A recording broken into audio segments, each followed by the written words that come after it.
What up, Council? Well, let me open this up. There we go. What's up, Valente? How you doing? I'm doing pretty well. Cool. I have a request. Yeah. I think that when people aren't here, we should have a red X over their face when they on the intro screen. Yeah. So AJ is working this weekend, so she's a little tired and not joining us tonight, but which is understandable. If I was working, I wouldn't want to work. Yeah, no. I mean, it's a perfectly good reason. I am not complaining about that part at all. I just think it would be funny. Yes. Sir not appearing in this film. Or maybe like if we did a little animation where like it shows him then a stamp, boom, canceled. Well, it's like Monty Python's Holy Grail, Sir not appearing in this film. Exactly right. So I'm going to go back and forth. I got a little bit of a sore throat, so I'll be drinking more of the backbone bourbon. That'll clear up your throat. It's the special Jorgensen edition. Very nice. In the drug of choice. Yeah, but I also have a big thing of water too. Very nice. All right, so a little bit of housekeeping before we get out of here or get underway tonight. So this week, people may have seen me as the man behind the curtain during the Vermin Supreme Super Tuesday. I was producing the show. It was a little rough at the beginning. We had some audio issues. I put myself on screen a couple of times. Oops, sorry about that. But it was a very interesting interview with the chair of the Libertarian Party, Angela McArdle. Let's roll a couple of clips in case you missed it, because it was a dumpster fire. I am excited to see this because I have to admit I didn't watch it live, and then I watched maybe 30 seconds of the beginning of it afterwards. Entirely too much David Valente on my screen. I just turned it off. It's kind of scary.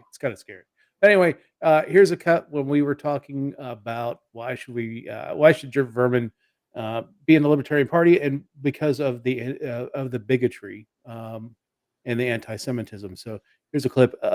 We call it German New Insanity. All right. Like, it was weird. All of a sudden on the same week, everybody was like, I got this cough going on. And I'm like, how come I'm hearing that from like 50 different people? Well, now I get it. Viruses go around real quick or whatever, but some of these people didn't know each other, you know? Yeah. I'll be careful how I phrase it because of where we're streaming to. But if you want to go down a rabbit hole on health, you can look into German New Medicine, which is a very different view of germ theory and virology and the whole thing with health. What the fuck? What the fuck is that shit? That's fucking insane. I love Vermin. Vermin pulls his punches. So did he set it up to play that video, or I cut that was I actually made those videos. Okay, so you had the thing, and then Vermin said, Dave, roll that video. You rolled the video. I rolled the video. Got it. And this was a cut after the show that I added the very lovely theremin music in the background, which I think enhanced the experience there. That's pretty. So we should clarify too. People don't have to take Angela's advice and look up German New Medicine. No, don't. German New Medicine is a theory that the Jews are keeping all the good healthcare for themselves and promoting fake healthcare that is hazardous to other people to kill them off. Yeah. Yeah. And as a Jewish person, I wish Angela hadn't given that away.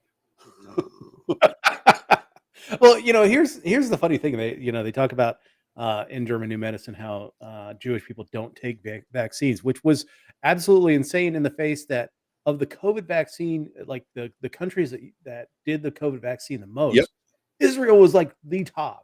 And not just the first one or the second one, but the third and fourth boosters But and also it was mandated, right? Yeah. I mean, we say, oh, a lot of people bitch about vaccine mandates here. There actually were no vaccine mandates here in the United States. No. I mean, there was, Professionally. if your employer required you to have one, then you had to get one. But there's no law. You wouldn't go to jail. It wasn't government enforced. It was employer enforced, which, right. If Israel you're living in a libertarian society, like that would be, acceptable because that is not enforced from the government. That's our Right. beat. So, Yep. And employment is a voluntary association. So, Yep. yeah. So what was her response to that? Her response was, yeah, well, this is, she really kind of skipped over the response. She was like, yeah, you're just bringing me on to use me as a punching bag and yell at me. Well, yeah. I mean, you're propagating a neo-Nazi lie, essentially. I mean, it's just as some kind of medical theory that has been debunked over and over again. Right. Crazy. It's interesting. There was there was a feeling, a sentiment in the African American community where some people were distrustful of the vaccines.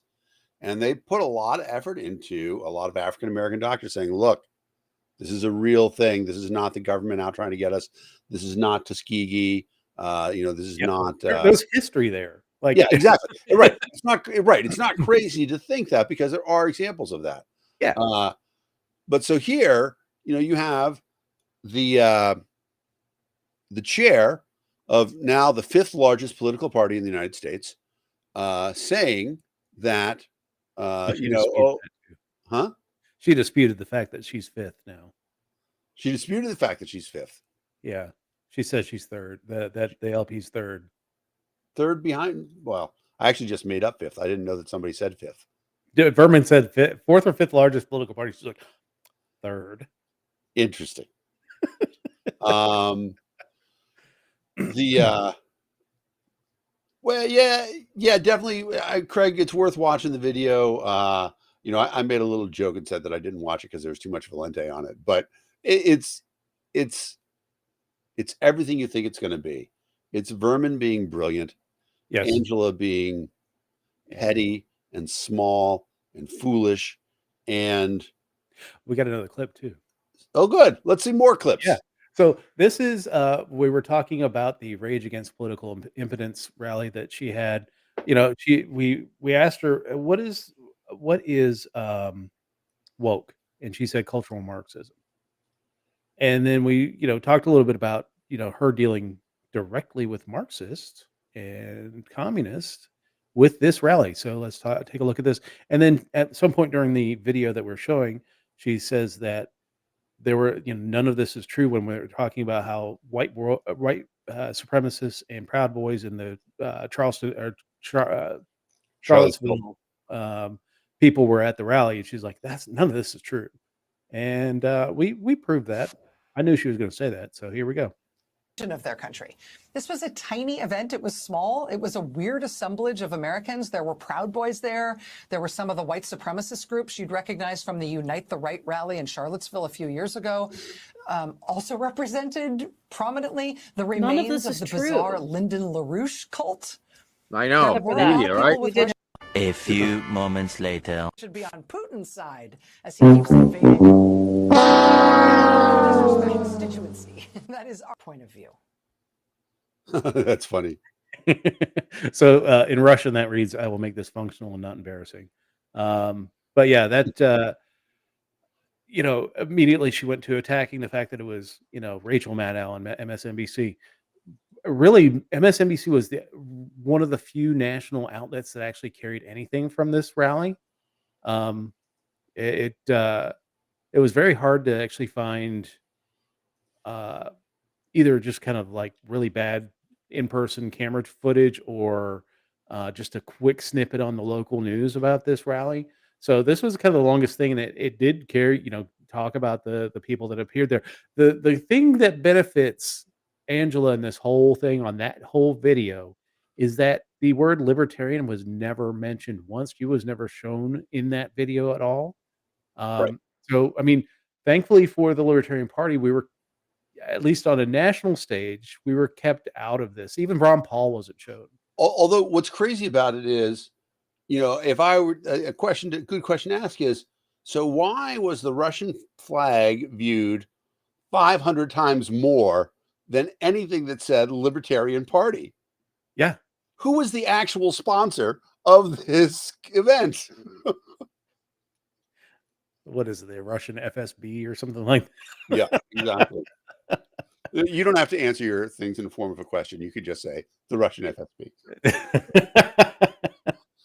Yeah, that was an interesting video, though. It's some crazy shit. I'm glad that Vermin's doing it. I feel sad that Vermin felt the need to apologize to people that he had led into the libertarian movement with his campaign in 2020. And, I think about the fact that, Vermin was on the doorstep. I mean, he didn't make it. He didn't make it over the line. And unfortunately, none of the candidates really worked. Well, I think we got the best candidate possible out of Joe. But there was some dysfunction afterwards in terms of trying to get all the candidates who were reasonable to do the same thing that Joe did, which is to increase the membership in the party. I guess at that point in time, things were already rolling. It would have been hard to stop, but it was 2 years later. I mean, 2020 elected a reasonable LNC. That's what I mean. I don't know. But I'm glad, I feel bad that Vermin had to do this, but I'm glad that he did it. Yeah. So I do all this to announce that on Tuesday, we're going to have another one, Super Tuesday. So the purpose of Super Tuesday is that Vermin is going to announce running for president again, but he needs a political party. First one with Angela was to see why should he go back to the Libertarian Party to run for the nomination. This week, he's interviewing Steve Sheets from the Keystone Party. We know Steve Sheets. We love Steve Sheets. Steve is an awesome dude. And we're happy to see him come on Tuesday to talk about it. I'm pretty sure there's not as much crap that he's put out in the past that we'll have to take him to an account on. But what he's a great dude. Are there any other parties planned? Are you guys doing Pirate Party? We are doing the Pirate Party. We are going to do. There is a Forward. Forward's an interesting thing because I think the official position of Forward right now is to not run a presidential candidate. They're focusing on local office. They said that too. Yeah. I tell you what, mainly because I think it will irritate all the people who don't like to see people in drag. I will dress up as Hillary Clinton and make the argument with Vermin about why he should run as a Democrat. Well, the plan B that because we were half expecting either Angela just not show up or to dip out early, but the plan B was for me to show up with this. That would have been hilarious. Yeah, to represent the Libertarian Party. I mean, you just say all the time, "I'll sue you. I will sue you. I am a legal assistant. My boobs identify as a legally sane person." Right. I am a parimutuel legal, and it's pretty crazy. Yeah. So anyway, Tuesday night, 7:30 on Vermin Supreme's official YouTube channel. It's also going to be on his Facebook channels, his personal and his official Facebook channels, and a couple other Facebook channels that he manages, and not Twitch because he is contractually obligated to. He can only stream to Twitch when he streams to Twitch, so it won't be there, but it will be everywhere else that Vermin streams, Twitter including. So, all right, Dan. So I reached out and I said, "What should we talk about this week?" And you said being happy. Yep. All right. So So first, Tell me sing the what you song. mean by being happy. Do, do, do, do, do, do, do, do, do, do, do. Don't worry. Be Do, happy. do, do, do, do. Be happy. That's Do, right. do, do, do. Don't worry. Be happy. Let me ask you a question, Dave. Yeah. What do you want to do? Here you're a guy. You're knocking on 60 right now.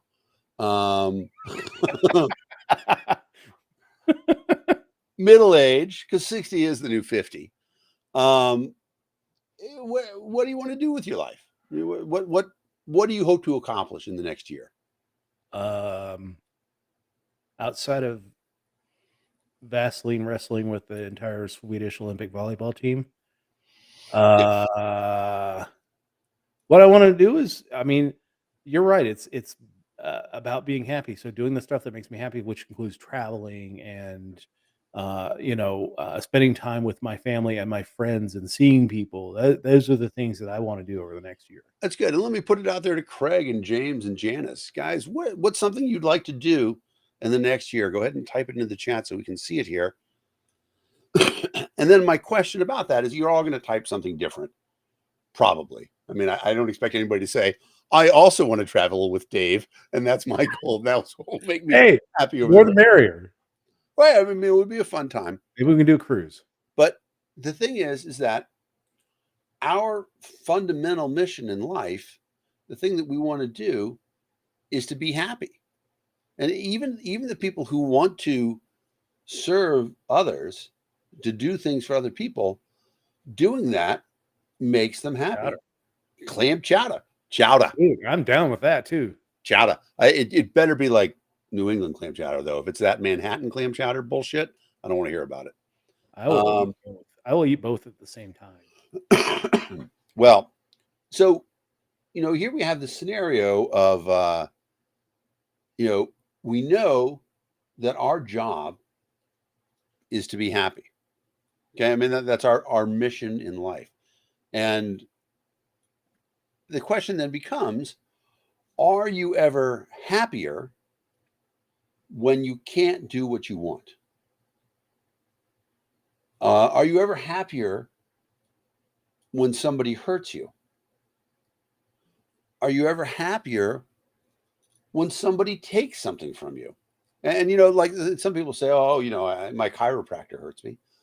That's voluntary, right? That's not somebody actually hurting you against your will. And sometimes we do things that we don't necessarily like doing, but we do them because we like what the outcome is going to be. Like, for example, yesterday I went and did a trash cleanup. Was not something that I wanted to do, right? If I'd had a choice, I wish there had been no trash. I didn't have to walk down the middle of the highway in an orange state mandated jumpsuit. And but you call it trash cleanup, I call it work release. But I did it because I wanted to be part of a person who does something to make my surroundings better. And that involves work. And so, I did some work voluntarily, and I felt good about doing that. So we have this thing where we all know that we want to be happy, and we're less happy when somebody restricts what we want to do, when they restrict our choices, when they restrict our ability to spend money by taking things from us. So why do we have a problem communicating that to other people? Why don't other people understand that when you set up a system in which you get taxed, or you can't build a shed in your backyard, or you have to do something with your dog or cat or whatever, some licensing thing that doesn't make any sense. Why are there so many people in favor of those things that we know stop people from being able to be as happy as they can be? How are we failing in our idea of we want everybody to be as happy as possible. Yeah. And I think that there's two parts to that. One of them is we're not great at being happy ourselves. Okay. I mean, and that's something that you have to learn. You know, we've all got a lot of baggage and shit that comes around with us where, you know, sometimes if something's going really good, there's a lot of people who feel bad. They feel guilty. They're like, man, I'm doing something wrong here. I shouldn't have this much good feeling. And a lot of times there are some people who don't let themselves have a good time because they feel like, oh, I don't deserve to be this happiness or anything like that. And if we want to have, you know, a better understanding of liberty in the world, a lot of us can make the world a better place by focusing on our own happiness. And this is sort of a tie-in with Ayn Rand. And I like the fact that we've got 6 people here, which means we'll have 7 different pronunciations of how to say Ayn Rand, Anne Rand, Ayn Rand, I'm a Rand, all of those different names. One of the things that she said, and it's often misunderstood and misquoted, but she said, it's good to be selfish.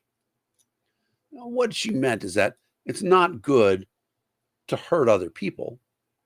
It's not good to not share, but it's good to think about your own happiness and your own well-being.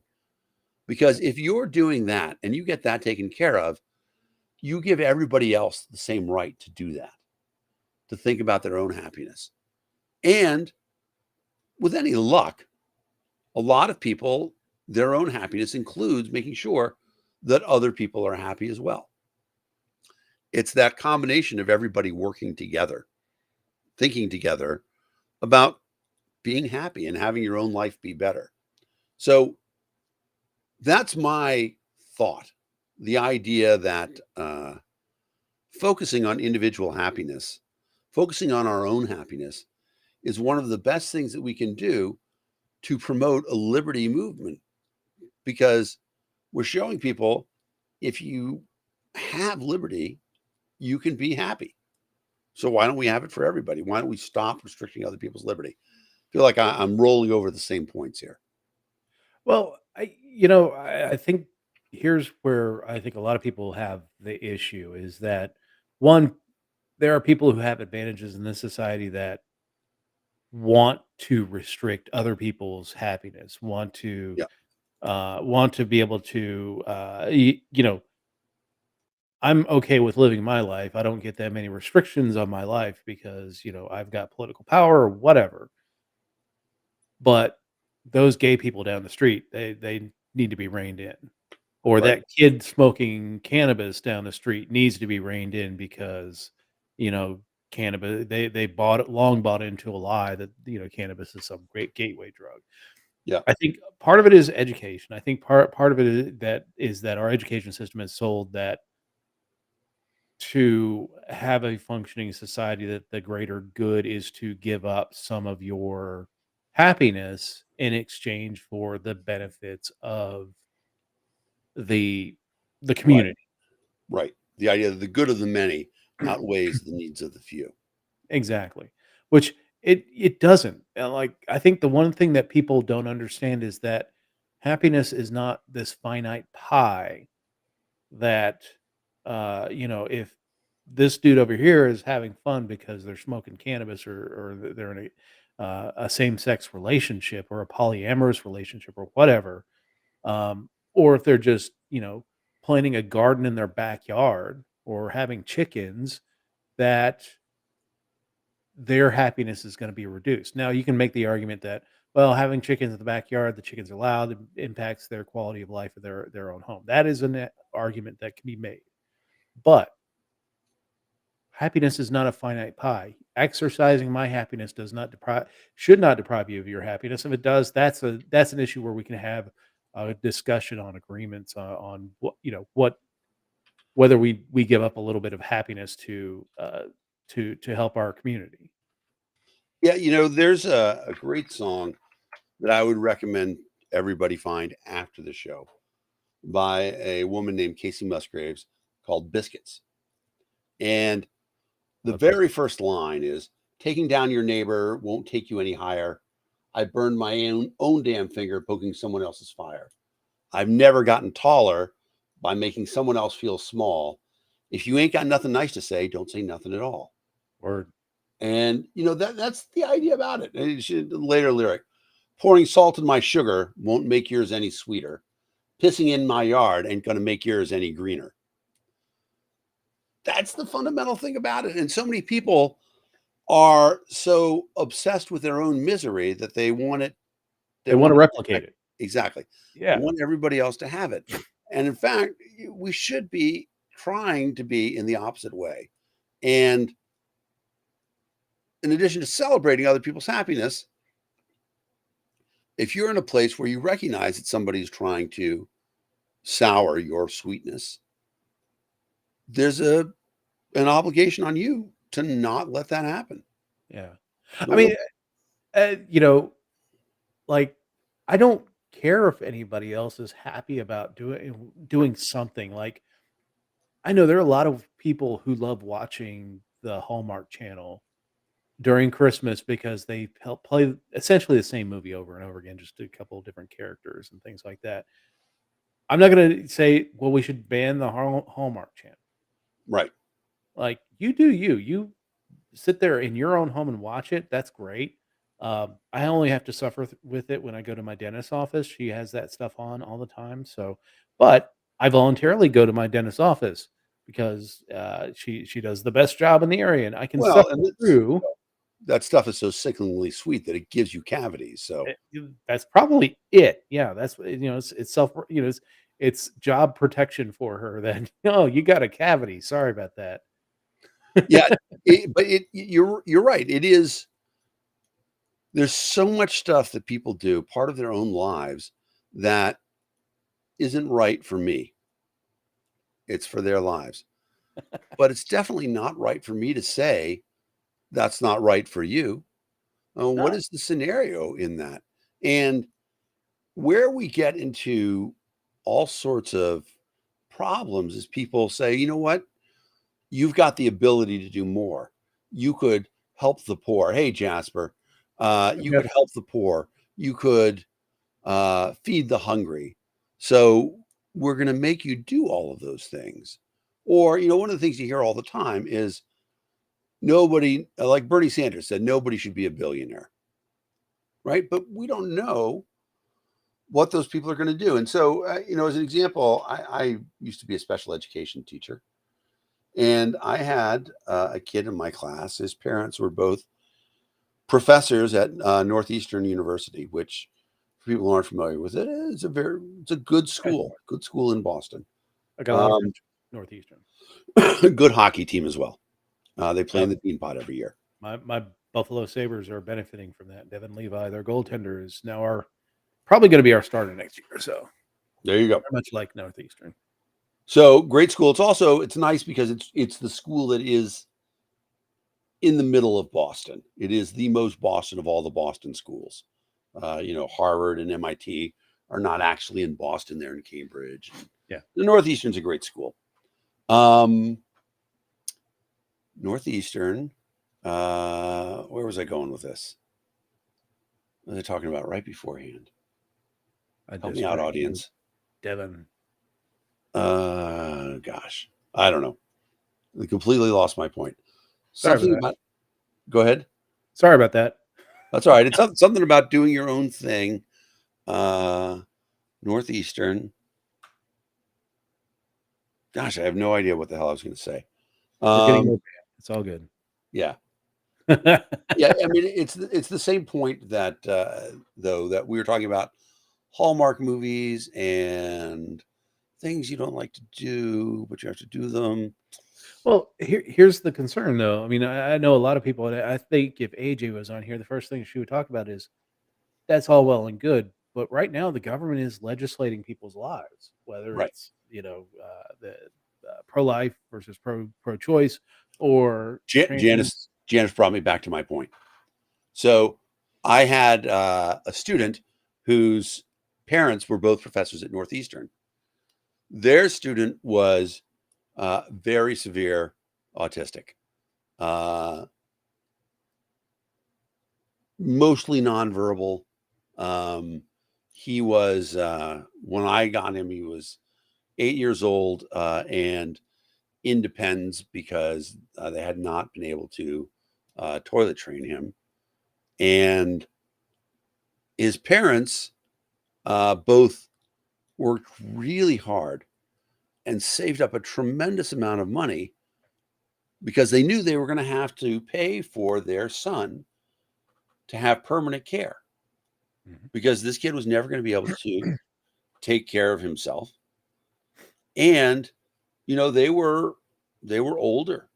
They had no siblings, anything else. And you can't ask somebody else to take care of a kid with severe autism until you've experienced a child like that or an adult like that. You're not prepared for what the reality of it is. But what you can do is set up a trust fund and have money around and say that, we're setting up the thing so that this kid, in addition to the care that we can set up for him with the state and stuff like that, will have a law firm that their job is to make sure that he's having the best life that he can. Hey, Carol. So can you get to tell a family like that it's not okay for them to make $250,000 a year? Yeah. They have to pay more taxes? Or should they be allowed to set aside money that they want to care for their child? What if you have 5 children? What if you want to take care of your parents? What if you have medical costs? All those things. It's impossible for people to say, oh, you should spend your money doing this. I mean, that's not true. It's easy for them to say. It should be illegal for them to force you to do it, because nobody knows better than you how you can make the world better. That's exactly it, Jasper. I worked with a lot of IEPs. We've talked about that a little bit before. Mm-hmm. There's the spectrum. They talk about it. And at the far end of the spectrum are the kids who are just different, nonverbal, frequently not toilet trained. And that's a big thing to focus on, because for an adult, there is an exponential difference in the quality of care that you get if you can go to the bathroom on your own. Adults who cannot go to the bathroom on their own, that is a different world of care. And so here's the thing. There's all these things, though, that you could be spending your money on. And here's another thing about it. Let's just say that I did make $1 million and I decide, you know what? I'm going to use it to work on eradicating hunger in my neighborhood. I'm going to set up food banks, whatever. Why does somebody else get to say, no, that's not good? You have to use that money to support the local school system, or you have to use that money to, bomb Iraq or whatever. What is the rationale for somebody else saying, I can't do the things that I want to make me happy? Because there is, we're talking about Christmas movies. Arguably the best Christmas movie ever made, or one of the best, is Scrooged, starring Bill Murray.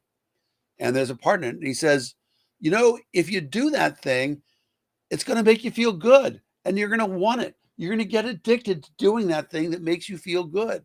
And if you are allowed to pursue your own happiness and you achieve it, pretty soon you're going to want to share it. Robert Frost wrote this great poem that says that happiness is not additive. The more people you share it with, it's not like if adding one person makes you one person more happy, it's multiplicative. So the more people that you can share happiness with, the happier you all are. Yeah.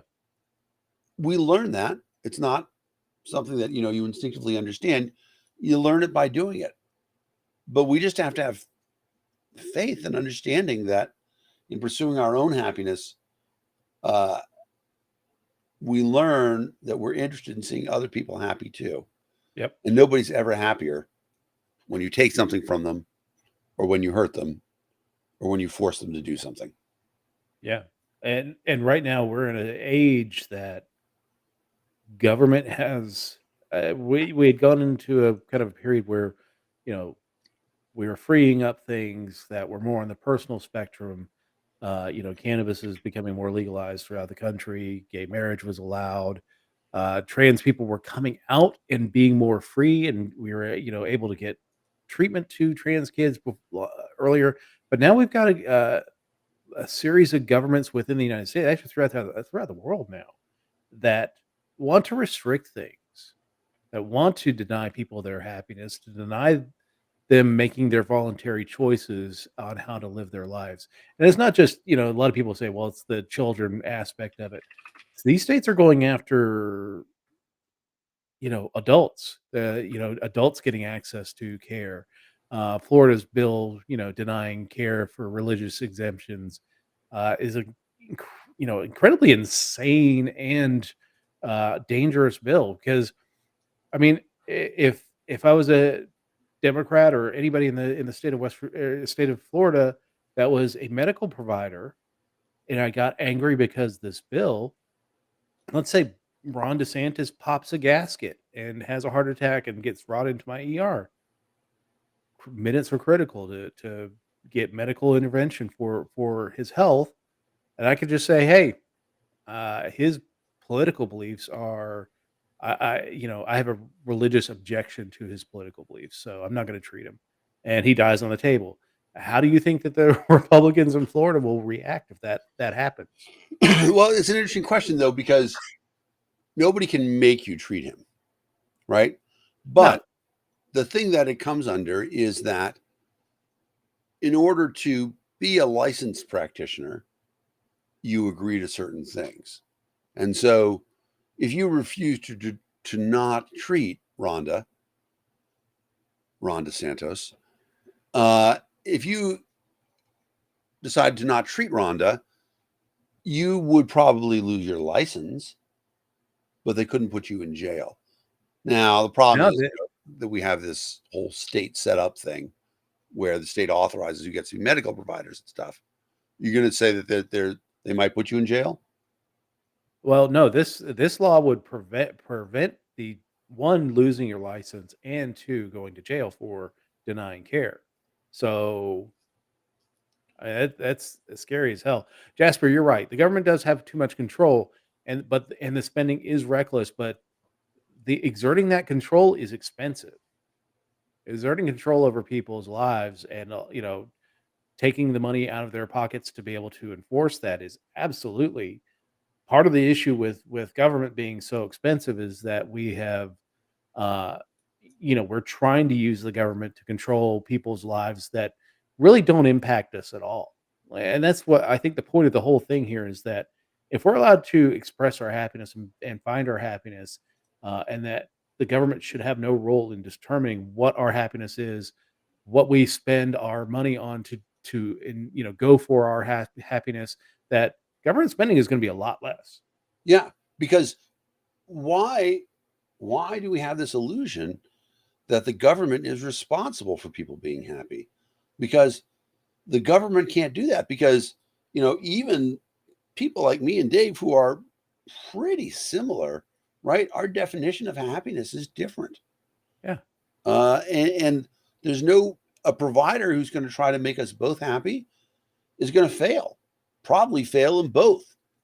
The only person who can really make you happy is you. And the idea that, first of all, it's just the arrogance, the breathtaking arrogance of saying, I know what makes people happy and I'm going to give it to them. That part of it is just such bullshit. It's elitism in the worst form. And the thing is that the people who don't understand it are the worst, because they're like, yeah, this is what people need. We need to take care of them. That part of it is just terrible. But then on top of it, what happens to people when you tell them you're not responsible for your own happiness anymore? Only we can be responsible for your happiness. That's a terrible place to be in as well. Yeah. It's just astonishing. I see Carol's post, Missouri has banned adult care for trans individuals. Yeah. I'm not sure I know what that means.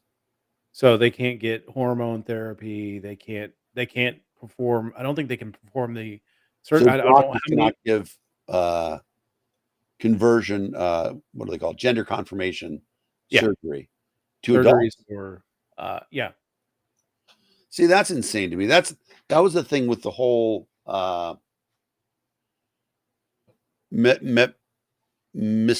Profenazone, Mr. yeah, Mr. Mistopheles, mifepristone. mifepristone. The idea that a judge could overrule a doctor in terms of whether or not that was somebody's, that's again just the arrogance of it, the doublethink that people can't make decisions for themselves. And here's the big thing about that. You know, we talk about abortion, and I understand there are truly people of good conscience on both sides of the abortion issue. And Mhm. anyone who says there isn't, you are part of the problem because you're not bothering to understand that there are truly people who believe in their heart that abortion is murder, that you are killing a life. They're not doing it to be dicks. They're not doing it because they want to subjugate women.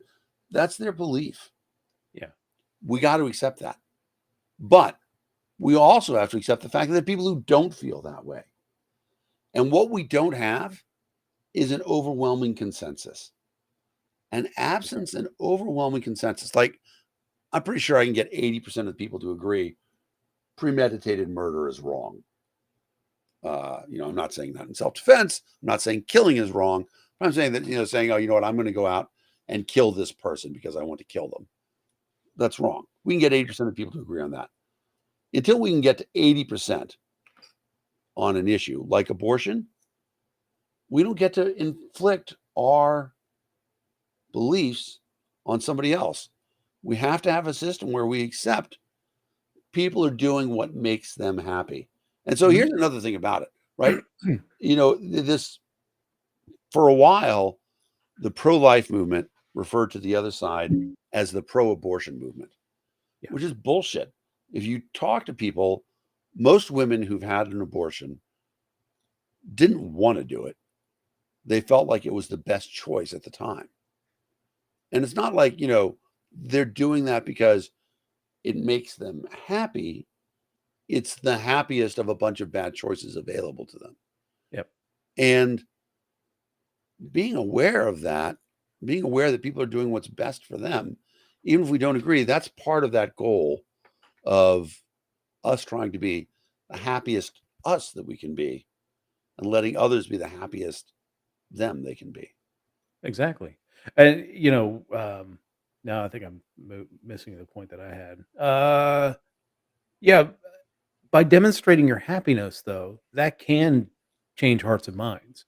And that's, you know, I know a lot of people within the abortion movement, the anti-abortion side, that don't want the government to make laws. They want to demonstrate their happiness, demonstrate that making the pro-life choice is a better choice and it'll lead to happier consequences for all involved. That's the way to do it. You know, live, Go ahead. be the example you want to set for the world. You know, that's how you And want to what's do it. critical about that is there's a phrase for what you're talking about: visibility. Mhm. Having visibility of the things you want. And here's where things have gotten really shitty recently: is that there is a concerted effort to shut down the visibility of trans people, to shut Yeah. down the visibility of gay and lesbian people, to Yep. say, we don't want you to see that they are happy in that lifestyle. Because if other people can see them being happy, and they're like, oh, maybe I'll do that too. Here's the real reality of it is nobody knows everything that's going to make them happy. You don't know until you try things. Yeah. What you should do is try to make yourself happy. And if you're unhappy, try changing something and doing something else. It's much better to be happy than it is to be unhappy. And we Talk about our and you primary see mission. And and you see the consequences of not doing what makes you happy. yeah, You see the consequences that you know, somebody who is repressing their sexual desires ends up lashing out because they feel repressed and eventually they act on their desires, but it ends up being in the form of rape or child molestation or Yep. or just a myriad of bad things. Yep. Exposing yourself to people on the streets, living an authentic life that finding what your happiness is, then you're not going to be tempted to do things like that because you're living you found your happiness, you're doing your thing.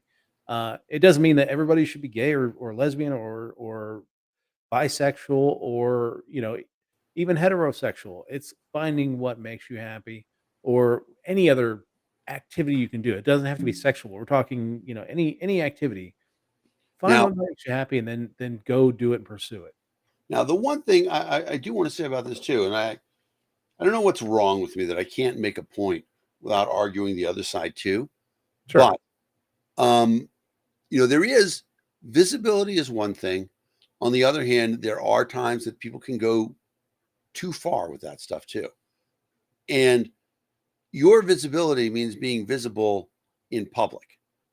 It doesn't mean that you get to go and inflict your opinions in other people's private spaces. So, one of the important things, one of the things that's really broken right now is that when we talk about marriage equality,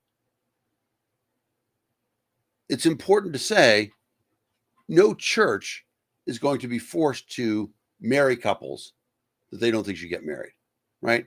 We're not proposing laws that say Catholics who, I'm pretty sure Catholics are still against gay marriage. I think even under Francis, he says that we love gay people, but they don't get to be married. They don't get the sacraments. Yeah, exactly. I believe that you can be gay and take the sacraments, the Eucharist, as they call it, if you're not doing gay things. And that's actually where the Mormons are too. They're like, if you want to be, if you're gay, fine. Like at that time or just in your general life. I think in your general life, I mean, so Catholics help me out here, but I think you can be forgiven and then be in a state of grace. And as long as you're not sinning anymore, then you're good again. All right. There's a classic joke. Here goes, right? Father Mulkey is hearing confession, and he's been in there for a while, and he's really got to go to the bathroom. And he hears a confession, and bless me, Father, for I have sinned. It's been a week since my last confession. In that time, I used the Lord's name in vain once. He's like, you know what? That's Patrick O'Donnell. That guy, he's so good. When the confession's over, he says, Patrick, you come in here. I need you to hear a couple confessions. I've got to get to the bathroom and I'm going to die. And there's a huge line. So he's like, Father, what do I do? He's like, if it's a little thing, then, a Hail Mary. And if it's a slightly bigger thing, Our Father. And if it's big, then you give them both. And you tell them to come back the next day. And then I'll deal with them the next day. So Father Mulkey goes off to the bathroom. Patrick hears a confession. First person who comes in says, bless me, Father, for I have sinned. It's been a week since my last confession. My boyfriend has really been pressuring me to have sex with him. And I didn't do it, but I did give him a blowjob. Patrick doesn't know what to do. He's like, oh my God, we didn't cover anything like this. He goes and he sticks his head outside and he sees one of the altar boys. He says, hey, what does Father Mulkey usually give for a blowjob? He says, piece of candy, pat on the head. Unfortunately, you see the punchline coming before I can get to it, but still a classic joke. Yeah, I posted this week. There was a gay columnist. I don't even know who it was, but apparently the Archbishop of Hawaii had said that children in same-sex couples have a higher rate of suicide. And he said, I think he's mistaken. I think it's the children who are abuse victims of Catholic priests. And he's like, I'm done being lectured about the morality from a church that really has just swept this whole thing under the rug. There's been no accountability from the Catholic Church on the priest issue. They've been really forced into it by the authorities. They never owned up to it. That's for sure. I will say that I think in recent years they've been a little bit better about it, but I also do think that South Park hit the nail on the head.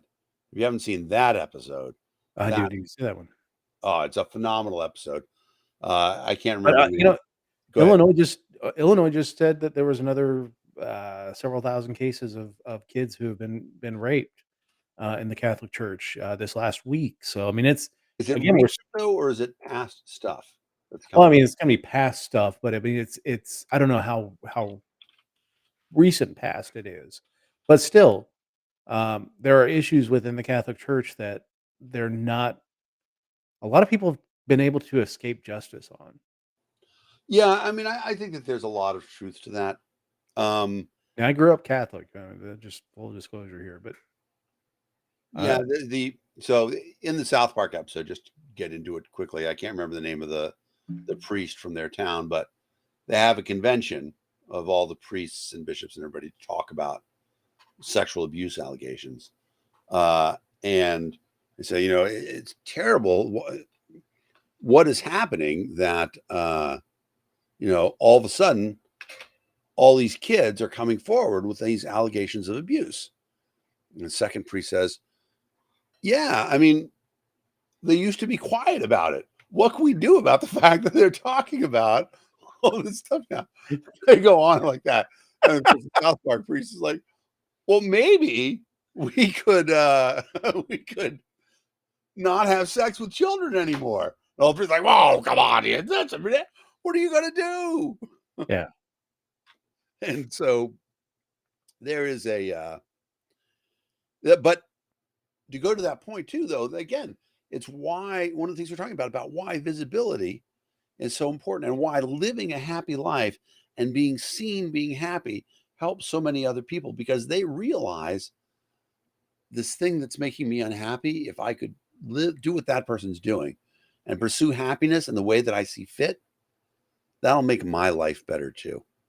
So that's, I think, I want to, at least for me, I don't know if you want to say more about it, but close up on that part of it, that our fundamental mission in life, everybody here, is to be happy. And, find the thing that makes you happy, the things that make you happy, and accept the fact too that, we quote a lot of famous philosophers here. In this case, I'm going to go with Aerosmith, who Nice. says, life's a journey, not a destination. Sometimes you don't know the stuff that's going to make you happy. You only know by trying to travel down those roads. The freedom of pursuing all those things. Aerosmith and Jefferson. I think those are, there you go. two on the Mount Rushmores of happiness. Right there. Jefferson said the pursuit of happiness is happiness itself. It's being able to chase those options that makes it better. And so for us, I think the closing part of this is to say, our mission in the liberty world, in the human world, because the human world is a liberty world, even if humans don't recognize it yet. Our mission is to be as happy as we possibly can, and to give that example to other people, and to allow them to pursue happiness as well, to encourage them to pursue happiness as well. It's not an obligation. You don't have to make anybody else happy. But if you can, that's great. If you want to support people, but don't get in the way of somebody else being happy. And it dovetails nicely with the idea of consent culture, in that, Exactly. I'm doing the stuff that makes myself happy. I'm not going to force you into doing it. I'm going to, set my example and live my life, but I'm not going to force you to live my happiness. If you don't want to, if you want to disengage from me, great, do your thing, go off and find your hobby that makes you happy, but do it with consent, and live your life as happy as you can make it. Peace. Word. All right, you ready for the quiz? Let's quiz it up, baby. All right, let me hide the chat. If you know the answers to the quiz, CNN's 5 Things Weekly Quiz. This one is a special summer edition. So we got the beach, we've got fireworks, Summer. Sorry. we got roller coasters. That might be the debt ceiling right there. Yeah, so beach, fireworks, roller coasters, all that fun stuff. I don't know that that's all that great about context clues, but let's do the quiz. It's not so much news; it's about summer stuff. So, Right. all right. Question number 1. Memorial Day weekend is upon us. Which movie is considered to be the first summer blockbuster? Star Wars, Avatar, Jaws, or Jurassic Park? I know this. I know this too. I think we need a bigger quiz. Audience, we're going to give you a second. Yeah, pop the answer in there. All right. But while we're waiting, you tell me your favorite quote from that movie. Craig got it. What's your favorite quote? I think we need a bigger boat. Oh, I think we need a bigger boat. Right. You said it. I got, we got a taxidermy man at home. We're going to have a heart attack when he sees what I brung him. And then the other one is Dreyfus.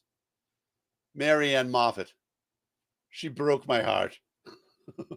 When they're comparing wounds. There's a bunch of great lines in that movie. All right.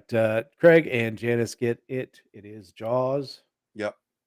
Released in 1975. Star Wars was 77. Avatar was what? The early 2000s. Jurassic Park was not that long ago. 95-ish. Right. But more than that, Jaws is specifically a movie about the summer. Yeah. To scare the shit out of you. I wonder how much it impacted people going out to the Cape. Huge. And The it's beach trips so, and like you can go back and you can watch that movie today and it holds up. Yeah. It's not that dated because like, I mean, the things that really make a movie seem sort of anachronistic, out of touch, stuff like that is lack of cell phones, lack of internet, stuff like that. None of that is really relevant to this movie. High tech wouldn't have changed the way they did anything here. Yeah. No, it would have made the shark look better, I guess, but the shark was scary enough as it Shark was pretty damn good. Yeah. But yeah, it was a phenomenal movie. If you haven't watched it, watch it. Maybe watch it after you go to the beach this summer. But it's great. It's a great movie. Watch All right, it. Robert Shaw is unbelievable in that casting. The casting is so good. Yeah, casting was great in that movie. All right, question number 2. Summer is the peak season for amusement parks. Where was America's first roller coaster built? I do not know this. Cleveland, New York, Detroit, or Seattle? Want the audience to get in here with an answer. Yeah. I'm just thinking out loud. And I mean, New York's got Coney Island, but I have this thing that thinks it's Cleveland because of I'm thinking Cleveland as well. Of Kings we got Island. Detroit, we've got New York with a question mark, and Cleveland. Carol says Cleveland. Yeah, I see Detroit. So those guys are all over the place. You and I are both thinking it's Cleveland, like you said. That's what you felt. Yeah. All right, I think that we should go with that because I also feel like it's Cleveland. I could see it being Coney Island, but I feel Cleveland. I'm worried that we're being fooled because Kings Island is there, but it's New York. It was New York. It was Coney Coney Island. Island. Bastards. Son of bitch shit. Craig, you had it. Everybody else was wrong. Yeah. All right. Not going to go further. This one's going to be a harder one because it is more historical rather than current events. So, but we got it. History. When the weather warms up, it's time for a cookout. How many hot dogs do Americans consume each year? And don't look. I know people talk about hot dogs and they say, "Man, you know what's in hot dogs?" I don't give a shit.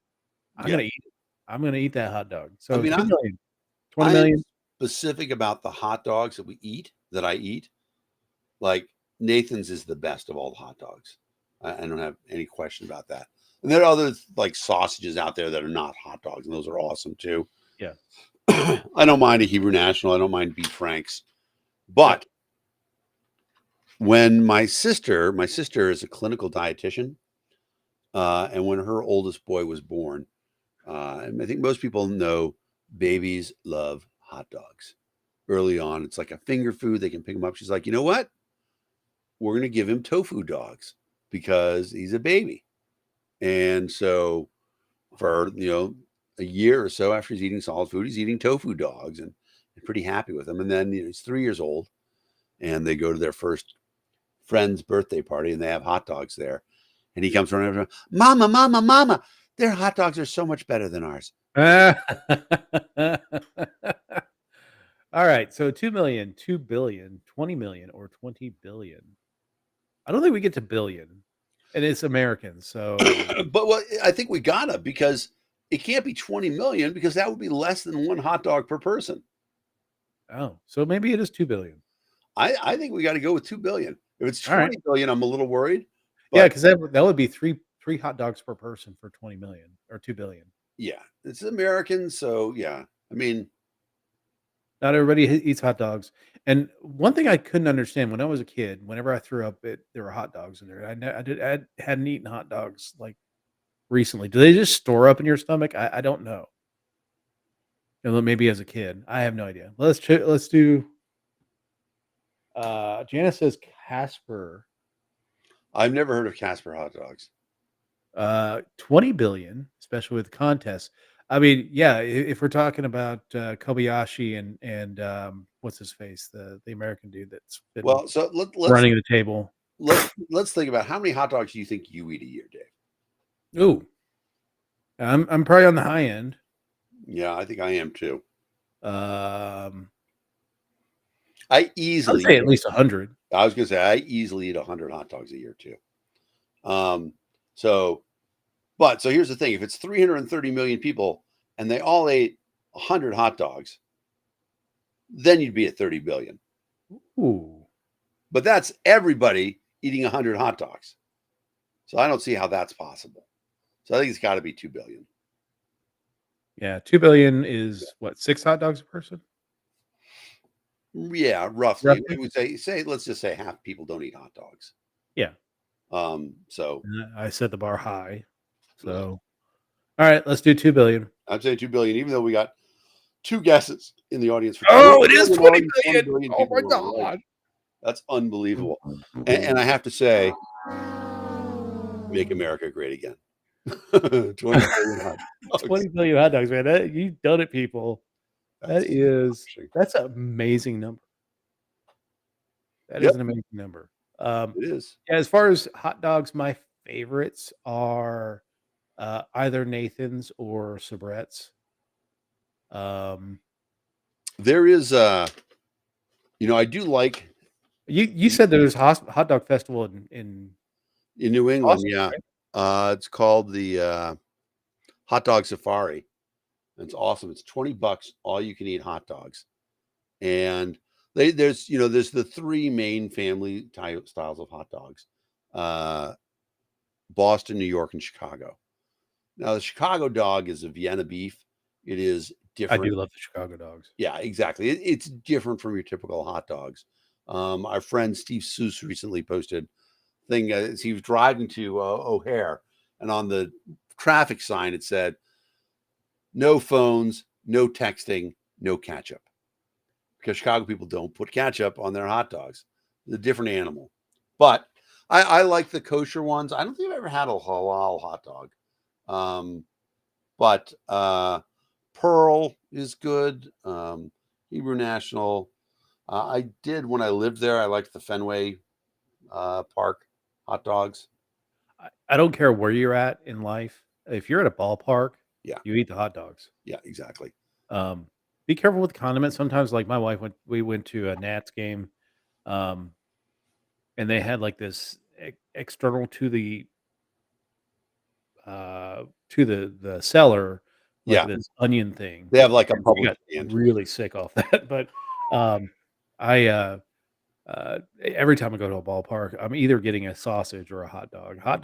Ballpark hot dogs are amazing. I And remember one time in Albuquerque, New Mexico, at the ballpark there, it was 10-cent hot dog day, and I probably did $3 worth of dogs. there's I like so cheddar cheese sauce on hot dogs is good. Yeah, I also like and especially at the ballpark, relish on a hot dog is really good. And relish. I'm a big fan of onions. I would have probably put onions on the dog that I had that day, except for I got a crab dog. Yeah. That was amazing. I do like I like onions and I like kraut on a hot dog too. Oh, kraut's good too. Yeah, Kraut and mustard I'll do. I like to do them together. A ballpark dog I'll do mustard, ketchup, and relish, pickle relish. And then a chili dog, I'll put onions and cheese on. Yep. All right. Question number 4. Fireworks are a common sight in the summer's night sky. Which country is considered to be the birthplace of fireworks? Italy, Japan, China, or Greece? China. China. If it's not China and we get this one wrong, I want to stop the quiz. Wiener Schnitzel. All right. Yeah, I'm thinking China. And we got one. Yay. Everybody agrees. All right, good. Most historians credit China with the invention of fireworks around 800 AD, but it was the 1830s that Italian inventors added trace amounts of metals to the mix to create the colorful displays that dazzle us now. They say blue is the most expensive firework. So next time you watch a firework display, every time you see blue, think, wow, They they spent spent a lot of money on us. Drop some coin on that one. All right, question number 5 of 10. Summer is also state fair season. Which state fair is the largest in the United States? Minnesota, Wisconsin, Iowa, or State Fair of Texas? Everything's bigger in Texas. Yeah, I was thinking Texas, but I know that Iowa's got a big one too. But I mean, how can that even be close? Texas is bigger than all of those states combined. It has a permanent state fairground, which the others might have. Yeah, New Mexico's got a permanent state fairground. But it's Janice says, well, we got 2 Texas. Texas. James. Carol and I are Yeah, biased Carol. because we're both from Texas, but Minnesota from Janice. it's got to be Texas. Craig says Iowa. All right, we're going consensus here. We got Houston is bigger in population than those other 3 states combined. I don't know about Minnesota. Yeah, for sure. Houston's not bigger than Minnesota, is it? Houston, I mean, I know it's like 6 million people. Yeah. All right, hang on. What's Google? No, I could ask ChatGPT, but you know what? I'm going to ask ChatGPT. Well, you Watch out with ChatGPT. We got a story about that a little bit later. All right, good. But Harris County for sure. Maybe even some of the counties that around Houston, like the metro area, I think it's 6 million. Because I've been doing research about possible destinations of the Arizona Coyotes because the stadium vote failed there. Good on Phoenix or Tempe for not bailing out billionaires. But which cities would be the most likely destination for the Arizona Coyotes? Houston's got to be up there because they've got 6 million people there. It's the most closely populated city compared to Phoenix Metro. But there are other cities like Kansas City, Milwaukee, even Austin makes sense. yeah, and I guess it's true too that you have to say the city population or the greater. The DMA. I always use Metro because the Metro is that's you're drawing in from all those out counties, even though it may be difficult getting into the city. Yeah, so you're drawing in from the out counties. Houston Metro is 7.3 million. 7.3, yeah. All right, so Minnesota's 5.7 million. What? I thought Minneapolis is not that. I mean, it was a decent. Wisconsin's much bigger than I really thought. Wisconsin's bigger than Minnesota. What? Wisconsin is 5.8 million, 5.9 million. Well, I bet they get some of it from the Chicago suburbs, the north side Chicago suburbs. Yeah. And then, of course, Milwaukee, and then Green Bay, Milwaukee. Yeah. Duluth, Minnesota. Never mind. All right. Well, so now we know. So I still think it's Texas, though. Yeah, we'll go with the Texas here. Yeah, that is correct. That big cowboy, I don't remember what his name is, but this question is I think his name gave me pause. Big Tex, actually. Well, the thing with this one is that summer state fair season. Texas State Fair is in fall because that's where they hold the Oklahoma Texas rivalry game. Red River rivalry. Yeah, so I went to University of Texas. 2.5 million visitors through the gates. That's pretty big. Biggest event in New Mexico is the State Fair. It's in Albuquerque. It shuts down. It shuts down life in Albuquerque for about 2 weeks. So, question number 6: watermelon is a popular sometime treat. About what percentage of watermelon is water? 90, 80, 75, or 50%? That's a tough question. That is a tough question. Carol wants to know if you ever lived in Texas. I lived 7 miles from the Texas border in Portales, New Mexico. I've been to Texas, some of their establishments, sans apparel in Amarillo and Lubbock, but never lived in Texas. You know, the watermelon question is tricky because if you count the rind, it's a big number. But the rind does contain some water. Yeah, I guess I got to go 90 as well. All right. What were you thinking? I was thinking 80, but I can be sold on 90. Carol, What is the percentage of the human body that's water? I don't know, 75% or so. Yeah, put it in a blender. That's true. All right, let's do 90. Correct. Yeah. 92%. That's impressive. That's the average watermelon. All right, question number 7. Memorial Day weekend is a great time to hit the beach. Which state is known as the Ocean State? Florida, New Jersey, California, or Rhode Island? Little Rhodey is the nickname. Little Rhodey. Yep. It is the Ocean State. And they have a big store there, a chain store called Ocean State Job Lot. And it's like Costco before it was Costco. Oh, I was thinking it was like one of those day labor sites where you just kind of pull up and pick it up. And it's weird because it sounds like that, but it's hey. All right. Question number 8. Drive-in movies were a popular summer pastime in the 50s and 60s.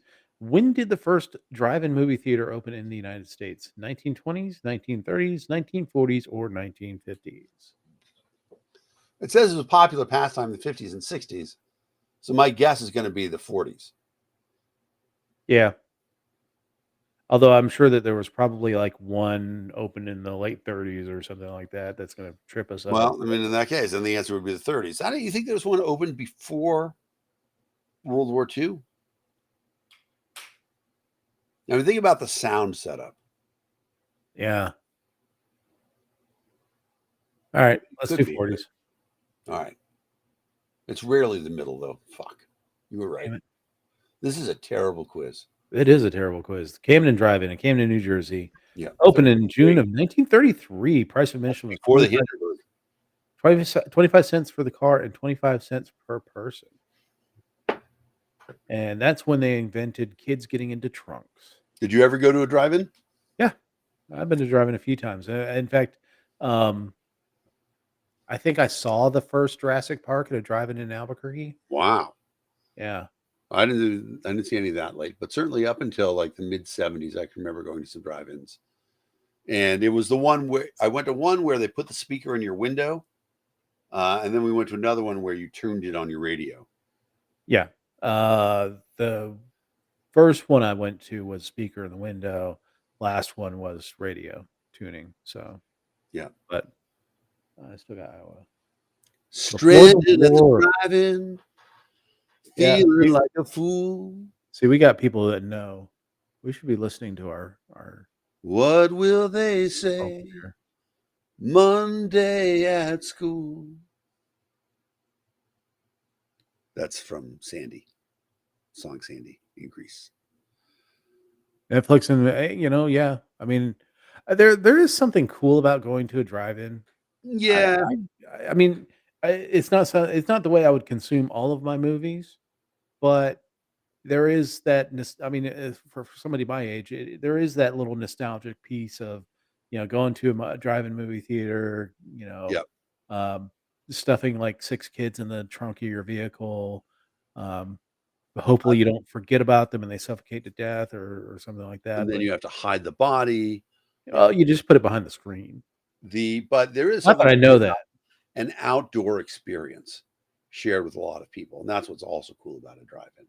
Yeah, you're outdoors, and like Boston, and I'm sure DC probably does this too, has an outdoor summer festival, outdoor film festival in the evening. And the thing is, of course, doesn't get dark until 9 o'clock at night in the summer, but like they would show free movies in Boston outdoors. It's pretty awesome.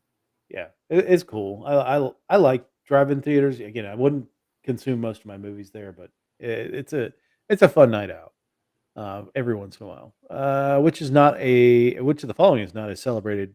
It's not celebrated during official summer months: National Barbecue Month, National Ice Cream Month, National Blueberry Month, or National Watermelon Month. Oh man, this is gonna be brutal. I'm gonna guess barbecue,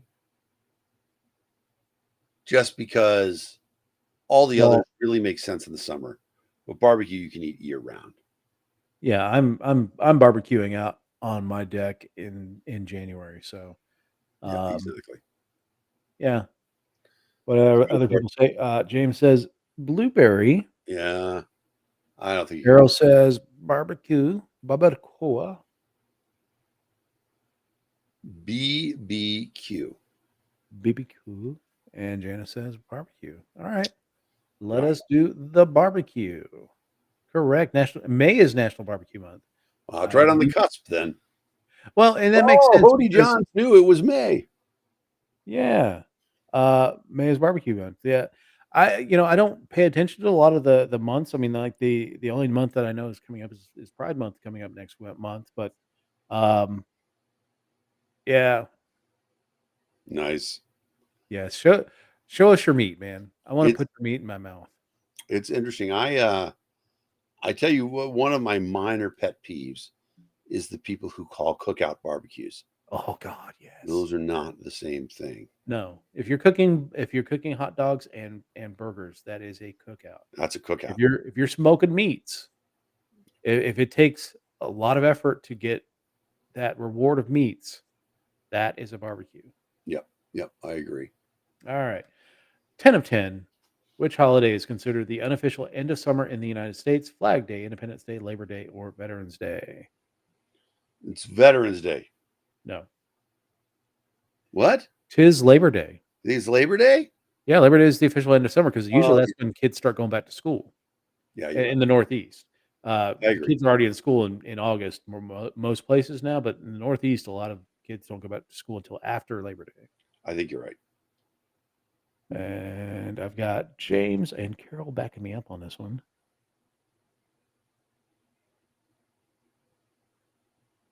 Power to the people, Labor Day. Word. Labor Day is a day to honor and recognize Americans' labor 7 out of movement. 10. We got better at the end.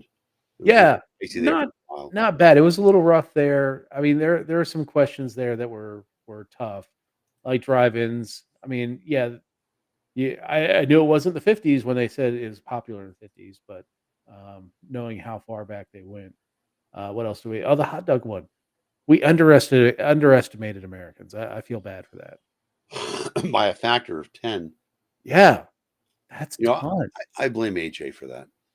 Yeah, AJ. If AJ was here, she would She's probably probably watching. not know that either. But Wouldn't even tune in. yeah, Salud. love you, AJ. Okay, so let's go to the news of the week. Um, Texas Attorney General Ken Paxton has been impeached and will face Senate trial. Of one of the people in the Texas Senate is his wife. Yep. Put us back Uh, to big screen. what's that? Oh yeah, let Put me us get that. back to big screen. Stop sharing. There we go. Yeah, his wife is on the Senate, and it's crazy that she hasn't said whether or not she will recuse herself on the vote.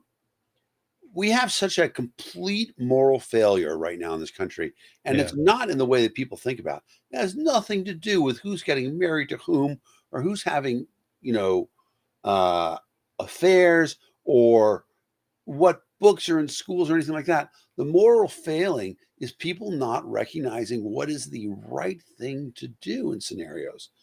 This is, this ties in, at least for me, into the Clarence Thomas thing. Because Yeah. I don't know if that was on the list or not, but Clarence Thomas has been accepting all this free stuff. And he's like, oh, I don't think it was wrong. Dude, you're the fucking Supreme Court justice. And he had a case before you. Yeah. You should never do anything that could possibly affect your bias. Yeah. And here's the same thing. There shouldn't be any question as to whether or not she would recuse herself. Of course she would. Yeah. And I think she's actually implicated in at least one of the charges. So, I mean, she at the very least should be recused. Well, yeah, because so first of all, he paid for her campaign costs out of money that he raised with his campaign. Now that's legal in Texas, but he also had a whole bunch of affairs, which pretty publicly documented. But she pulled a little the Tammy Wynette and stood by her man. Yep. In fact, campaigns on how great their marriage is, and it's just stupid. Yeah. I don't know how it's going to turn out in the Senate. The House overwhelmingly voted to impeach him. A lot of Republicans voting to impeach him. Um, I don't know what the sense of the Senate is. It does help him that his wife is a member, and it does. She does stand to benefit. One thing I will say about the West Virginia legislature is that they do have a very strict, requirement that if you're in a class greater than 5 or a class less than 5, if anything comes up before the legislature, you have to announce it on the floor, and then the either the Senate president or the House majority leader or the House Speaker will let you know whether you're allowed to vote on the issue or not. Um, that's the way it should go. I think the fact that she's been named in this indictment and that she is a member of the Senate, she absolutely has to recuse herself. But again, I don't know what the sense of the Senate, if they're going to view the actions of the House, because it really went from Ken Paxton is, political power player in Texas on Tuesday. And then by Thursday, he's impeached. And it was very quick, trial, or not trial, but at least investigation that they said, this guy needs to go. He's been kind of an embarrassment in Texas. Has been an embarrassment in Texas. So, let's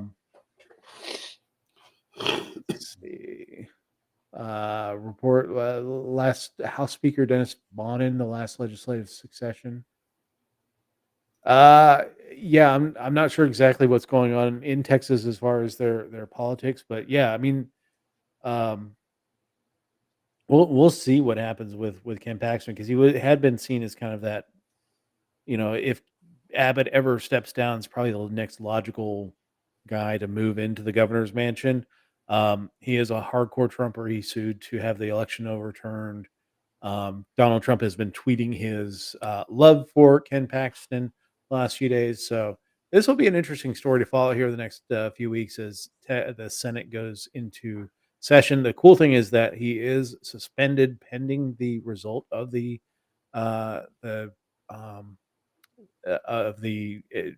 impeachment trial, and then the Texas governor, who's a piece of shit in and of himself, will get to name a interim AG, or I don't know if he's done that already, but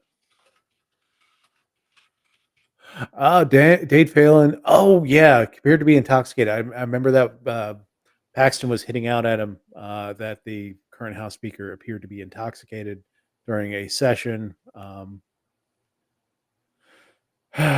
don't know. I can't blame somebody. Kick them all out.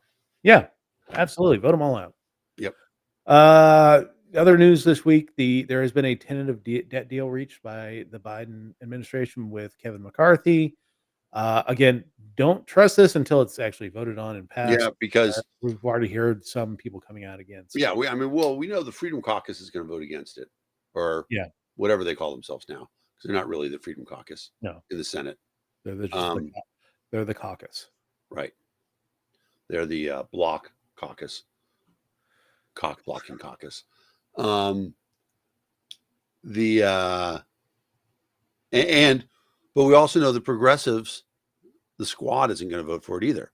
No, I mean, it's going to have to come. They're going to have the centrist vote. I think there are some Democrats that will come over to offset the Republicans. I actually don't know. Is there a MAGA Republican in the Senate? Like Lindsey Graham? Rand Paul. I mean, maybe Ted Cruz has subordinated himself to the MAGA cult. Yeah.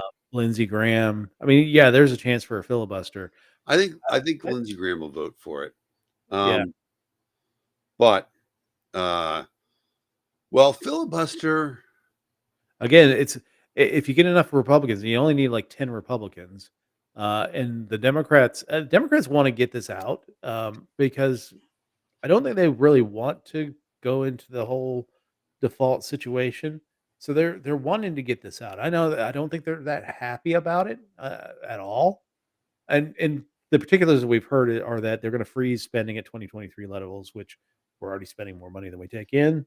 Not going to help the debt ceiling, and that the debt ceiling is uh, unlocked until January 1st of 2025. So essentially, they're just kicking it past the election.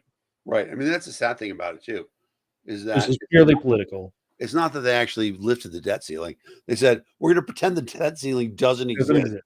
So we can spend as much money as we fucking can in between now and January 25th. Yeah, both sides are going to want to, but I mean, they did say they're going to cease to 2023 levels. I don't think that's going to happen. Um, I think that as we get closer to the election, you're going to see House and Senate spending money to buy off their electorates to bring home the bacon and all that fun stuff. So, I can bring home the bacon, fried up in the pan. what was that, Anjali? Never forget you're a man because I'm a woman. Anjali. Exactly right. Oh my God, that's a trip down amnesia lane. I wonder if, well, I mean, there's a popular song, Woman First, that came out before that. And the commercial took that song. But I am intrigued by the idea that MGT, AOC, and Lorena Bobbert are all going to vote the same way on this. Yeah, I'm not surprised at all. I mean, it's this pisses off and kind of gilds the wingnuts of each party. Yeah.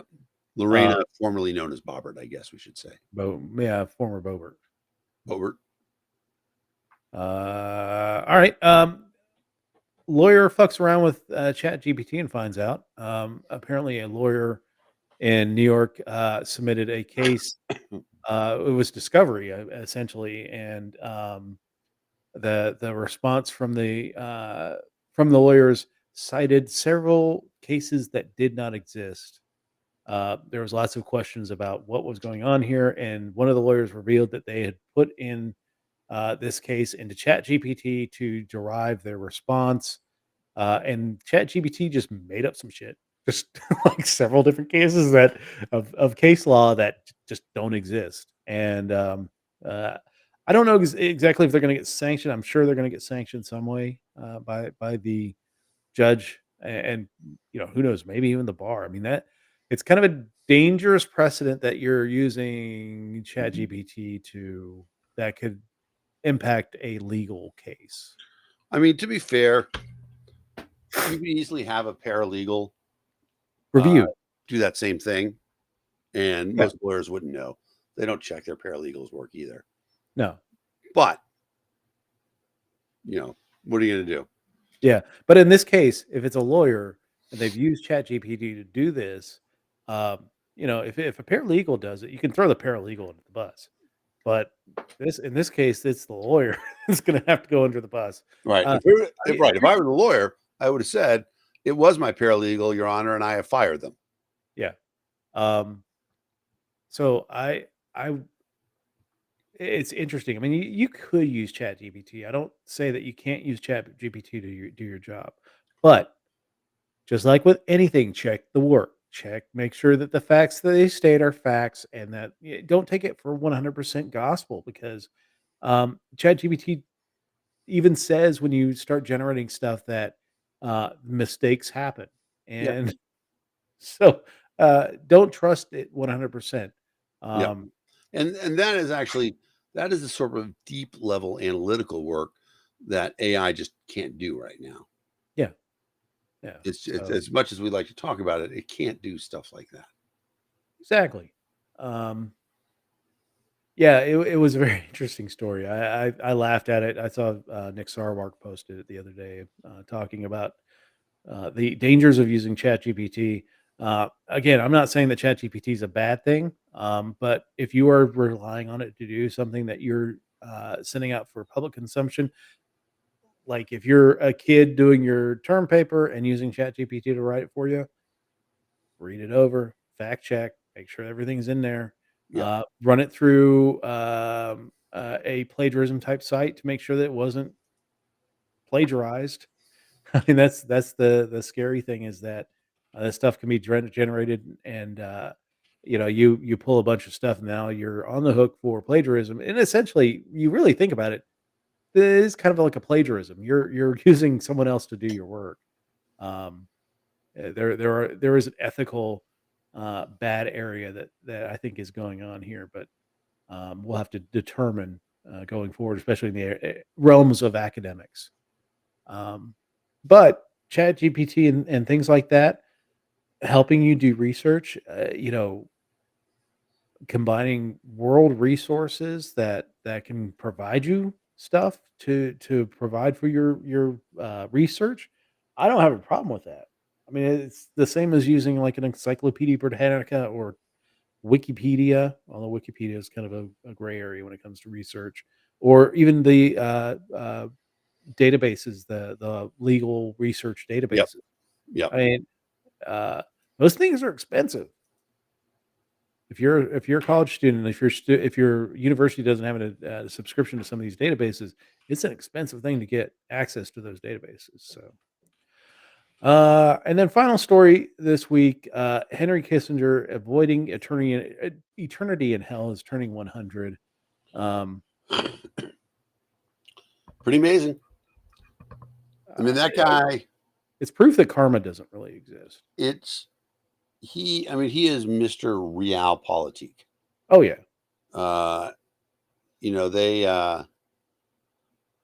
They did some pretty terrible things to the North Vietnamese. And Well, Cambodia. you said all the Vietnamese, but Well, in Cambodia, the idea of the much Christmas worse. Day bombing. Yeah. They dropped more bombs on North Vietnam than were dropped in all of World War II by every country.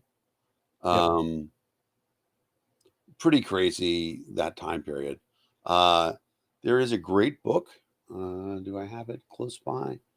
I don't. Called The Price of Power by Seymour M. Hersh. Seymour Hersh has just recently gone off the deep end and said some super crazy things. I'm trying to remember what they are right now. Yeah. He's got some controversy going on. But back in the day, he was a tremendous author, and he wrote a great biography of Kissinger. Really, Kissinger in the Nixon White House. And, there's some interesting stuff there that happened that was good. Nixon went to China.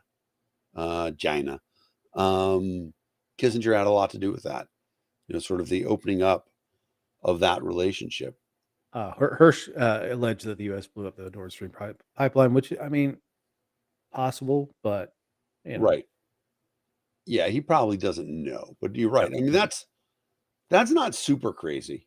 No. There's something else he said that was super crazy, but maybe that's it.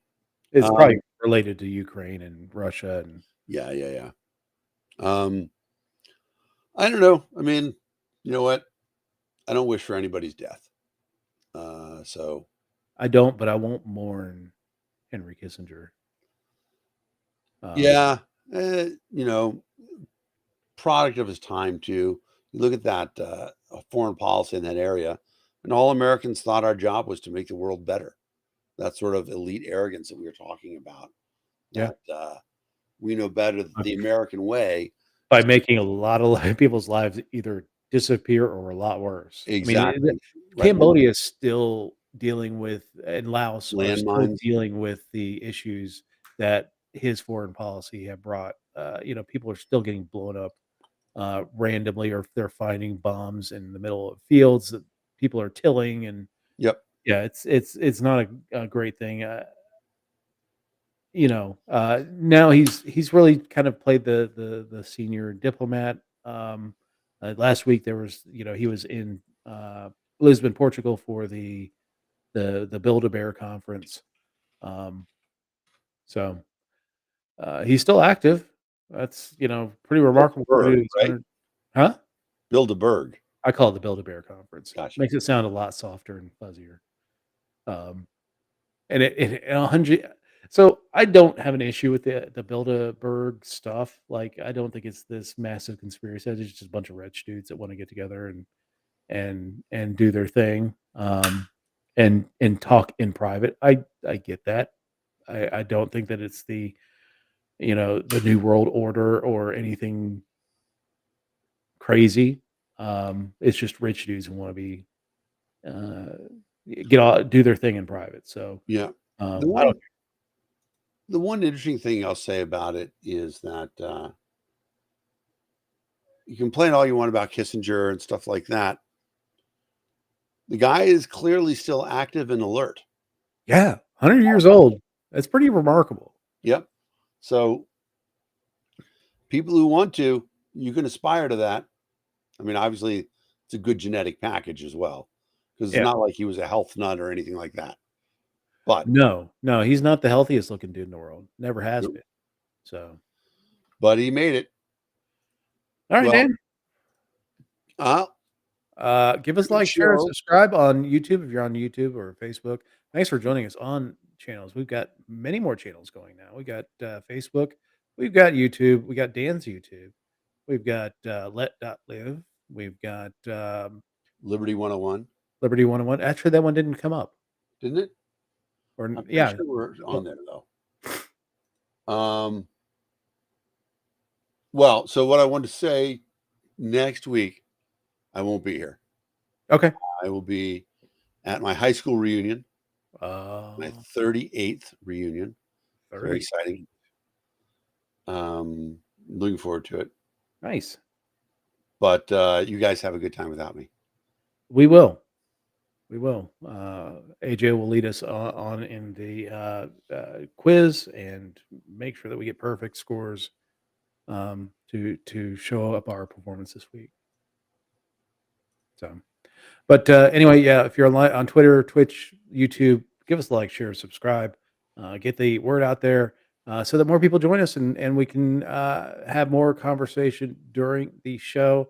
The show is nothing without you all. And again, we appreciate Hody, Carol, Jasper, Janice, James, and Craig. Definitely for giving us some comments during the show tonight, participating in the quiz and everything. So thanks everyone for joining us this week, and we will talk to you all next week on the Political Deep Dive. say goodnight, Gracie. Gracie.